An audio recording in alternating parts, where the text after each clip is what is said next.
मुझे ना पवन जी से प्रॉब्लम है ना सनी लियोनी जी से प्रॉब्लम है, मुझे किसी से प्रॉब्लम नहीं है। लेकिन जो लोग मुझे ऐसे ऐसे ऐसे करके पोक कर रहे थे, तो मैं उन लोगों से ये सवाल पूछना चाहती हूँ कि आप कोई प्रॉब्लम नहीं वो है। बढ़िया होंगे। तो ये मधु त्रेसा का वीडियो तो देखकर आप लोगों को कुछ समझ में आ ही गया होगा, और नहीं समझ में आया तो प्लीज़ मेरे वीडियो को लास्ट तक बने रहें, पूरे डिटेल से समझाते हैं। हाँ, वो भी वीडियो दिखाएंगे जिसमें मधु त्रेसा क्या बोलना चाहते थे। लेकिन आपको बताते हैं कि सनी लियोनी के साथ पवन सिंह का एक सॉन्ग आया था हाल फिलहाल में, जिसमें बहुत ज़्यादा ही मुद्दा उखड़ा हुआ था।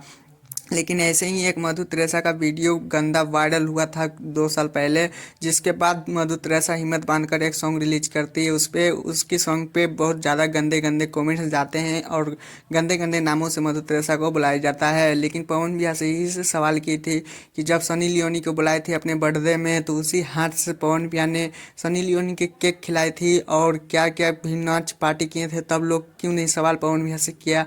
जो सवाल मुझे कहते हैं वो भी तो काम सनी लियोनी भी करके गई है।